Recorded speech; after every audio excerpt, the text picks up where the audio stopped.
Hey folks, Dan Frio here with your opening bell for August 21st, 2025. So big news today that we got. Finally, a tariff deal with the EU in regards to pharmaceuticals, autos, things like that. And then we have some fantastic news when it comes to the jobless claims. So that's what we're going to be our main focus today, folks, because we're trying to figure out what's going on with these things over here and the whys behind it. Because if you're watching this video, most likely you're looking to buy or refinance. So folks, let's get to today's news to see what's happening behind the scenes. So here's what we're seeing, folks, so far today. The US and the EU spells out a tariff for autos, pharmaceuticals, and much, much more. So this was a delayed, basically, agreement that we've had with the EU. So now this is in place, or at least it's hopefully in place. Now we have to figure out what's going on with China. That's the next big catalyst on the tariff trades. But we also got some additional news today on the jobs reports. So with tariffs, where we're looking at is this going to basically crash the economy when it comes to inflation? And then will manufacturers or companies start pulling back on the jobs numbers? So let's take a deep dive real close to the jobs report that just came in this morning. Jobless claims jumped to a 2-month high, but still no signs of rising U.S. layoffs. So we're going to take a deeper dive into that here in 1 second, but the market reactions to this so far, Dow Jones is down, the S&P's down, the NASDAQ's down. Look, they're all down 0.4 or 0.45 across the board. Kind of interesting there. You go over to oil, it's upticking, but it's still below $65 a barrel, so we'll give that a thumbs up for the day. The thing we don't like is the 10-year Treasury is going over above 4.3. We are now 4.02 or 4.322 with the 10-year Treasury up 0.02 today. Why is all this taking place? Well, let's get over to the economic calendar so I could show you the numbers. So here's what we got coming in on Thursday. We have here, let me get rid of this piece here. We have Fed Bostic going to speak, and don't know really what he's going to say, but I don't really think he's going to upset the markets. You never know when a Federal Reserve member is speaking. But then we got continued jobless claims. Here's what the numbers came in at. Last reading was 1.942. This was revised down a little bit from 1.95 something. I forget what it was. But then when you go to continued jobless claims, it was supposed to come in at 1.96. It came in at 1.97. A little elevated, but if you dive into these numbers historically, I hate to say it, they're all over the map.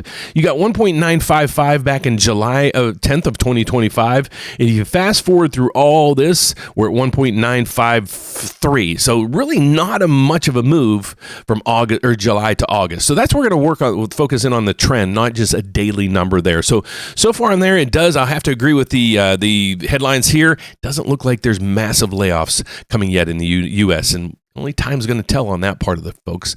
So let's get over to the rest of the economic calendar we have for today. And this is where it kind of gets a little bit juicy. We had the initial jobless claims coming in at 235,000, a little bit elevated from previously. But again, we had the continued jobless claims kind of staying a little bit steady there. Now we have to go to the Fed Manufacturing Index. And here's another interesting number that you can pull out and say, well, the actual number came in at -3. The previous reading was 15.9. If you look at that at face value, it looks, oh man, the manufacturing index is plummeting. But if you go and look at history, February it was 44. Okay, then it came in at 12. Then the next reading came in at -26 and a -4, then a +15. It is all over the map. So we're not going to take this one piece of data and say, oh my, what's happening behind the scenes? We're just going to take that in stride and focus in on today's news. Really, the initial jobless claims and continued jobless claims is what the markets are focusing in on. So that's that piece of the puzzle right through there. How's the markets reacting on this for mortgage rates?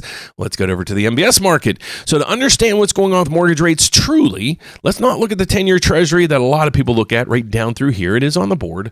But we want to really focus in on this right through here. So if you're new to the channel, we focus in on mortgage rates and specifically diving into mortgage rates and where are they going and the whys behind it. So if you're following mortgage rates, you have to follow the mortgage bond. Did you realize there's a mortgage bond out there that actually determines your mortgage rate? Yeah, it's called the MBS. Right there up at the top, you can see it right through here. It's the MBS. So this is a mortgage bond that trades on Wall Street, and the yield on this bond is the biggest component of your mortgage rate. Okay, so let's get over to see what it's doing for the day, which you have to understand is right through here. This really doesn't give us a rate, so let's look it up to here to figure out what's going on with the yield of this bond. So all you have to know is what the price is doing. So if the price is going down, that means interest rates are going up. If the price is going up, it means interest rates are coming down. There's an inverse or a kind of a yin-yang effect to all these things. So you love when the number's up, you don't like when it's down. If you look at a 2-day chart, we're basically where we were 2 days ago. Let's look at a 5-day chart and see if there's anything there. Look, we're a little bit higher than where we were, but we tried to lock in a lot of people back here, which we told you guys about. But again, as this goes down, rates go up. And all these little blurbs through here are basically meaning lenders either got worse rates or better rates throughout the day. So you can see back through here 5 days ago, mortgage rates the yield was up here. Now it's down here. That means mortgage rates are a little bit elevated from where we were last week at this time. So that's how you read this report through here. Let's get over to the Federal Reserve monitors to figure out what they're going to do next at the next Federal Reserve meeting. They control this number right through here, but they're focusing in on over through here. So this is inflation. They focus in on the PCE. Today we were focusing in on the unemployment or the employment numbers. The numbers, I'll just say, came in line because you go back to it and here's what we got right through here. Continued jobless claims. It's a little bit elevated than where we were, but it's kind of in line historically. We just went back through where we were the last 6 months. Same thing with the initial jobless claims. So this isn't really taking a bite out of the news because when you see this happening, minus 11, that means, well, the markets are saying the Federal Reserve might not cut. Well, they're going to cut it's September, folks, but we're trying to figure out now when they're going to cut after that and how deep those cuts are going to get. So for that, let's get over to this. We're going to go to the CME FedWatch group to figure out what the Federal Reserve is going to do at the next meeting. Actually, it tells us what they're going to do for meetings all the way through next year. Don't really care what's going on next year. I want to figure out what's going on the next couple meetings. So let's go over this. In 27 days, they said the Federal Reserve is going to meet. What are they going to do? Well, now down through here, look at this. There's a 79% chance they're going to cut rates. This thing was 99.9% like a week ago. Every day it keeps trickling down a little bit and a little bit more. Do I think they're going to postpone this rate cut? No, I just don't know if it's going to be 25 or 50 basis points. I'm electing for the 25 basis points, see how the news takes it, see how the economy goes, and see how tariffs start to trickle more and more to our economy. And then if you need to pause. If you can see inflation starting to trickle down continuously and we saw the tariffs not impacting tariffs as much, you can do another cut and another cut. So the markets are expecting overall 2 cuts so far this year. Well, they're expecting an 80% chance of a cut in September. And then from there, it's kind of a flip of a coin. Are they going to do it in October or December? So that's only going to be, we'll try to figure out that at that time. So we're focused in on right now on what they're going to do at the next Fed meeting. And it's pretty much pointing out that they're going to cut rates at the next meeting. But as you know, that doesn't mean mortgage rates are going to come down because it's really focused in on the mortgage bond. And if you really want to know where mortgage rates are going, you could also focus on the 10-year Treasury. And I know that I just said you don't do that, but if that's the only data point you have, well, that's what you can look at. So if you start seeing yields right through here, yields are going they're going up. So if you start seeing yields going up, that's meaning that you start scratching your head saying, okay, why are yields going up? If the yields going up on the 10-year Treasury, most likely they're going to go up on mortgage rates as well. So that is that part of it. And then the biggest lesson I want you guys to learn this week: don't commit mortgage fraud. Now we got Adam Schiff, who's a part of Congress or the Senate, now under an investigation for mortgage fraud. Now we have a member of the Federal Reserve. They are now being accused of mortgage fraud. What is the allegations? Well, the allegations are these, and I hope that this pans out for these people. But here's what it is. You can get a much better rate, much better terms if you treat the house as your primary home. So what a lot of people do is they try to say, well, this house is going to be my primary home, and well, that house is going to be my primary home, and well, that house is going to be my primary home. Well, you can only have one primary home. You can have a secondary home, but you can create one of these houses as your primary. What these people are doing, they're taking every house they use and they're taking it as their primary. They're getting better rates, better terms, lower down payments, all these other benefits because of it, and now they're getting caught. So don't you get caught in this, because if you use our services, we'll make sure that everything is done legit and on the up and up. So now talking about who I am and what I do, well, let's get over to it. My name is Dan Frio. I'm actually a federally licensed mortgage loan officer. I work at a bank, and that gives me a license to basically lend all over the country. So the other benefit we have for you guys is this. What are you looking for when you're out there kind of seeking a mortgage? Well, the first question we get from everybody is, what's your rate and your fees?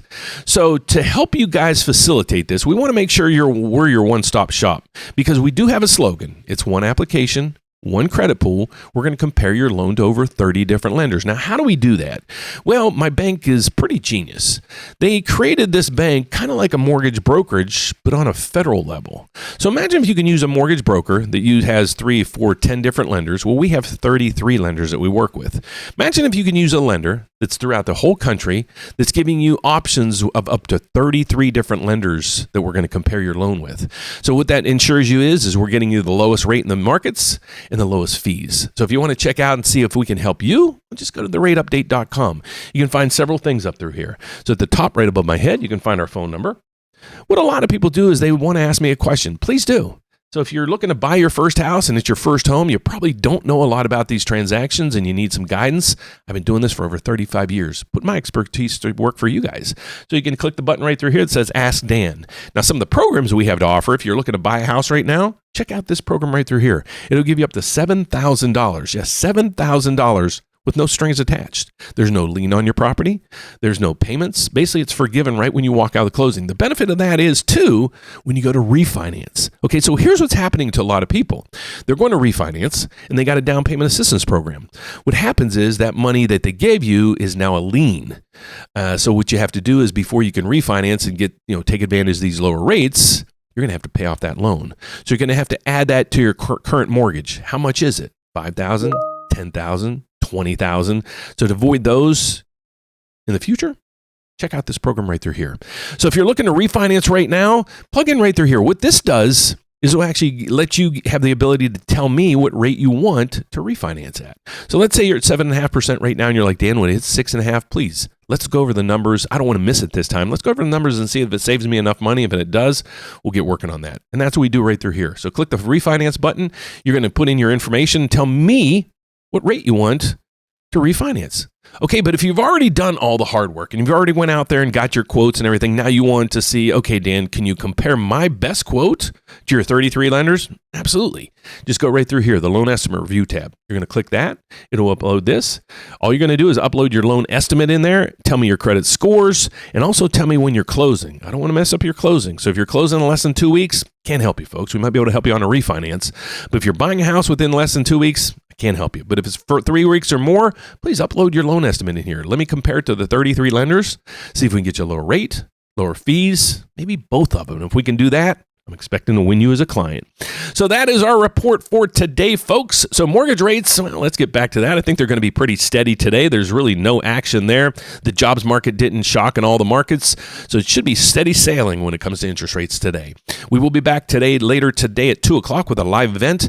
I'm going to show you guys or walk you through 3 of the biggest things you need to do or prepare for to get ready if you're looking to buy a home in today's market.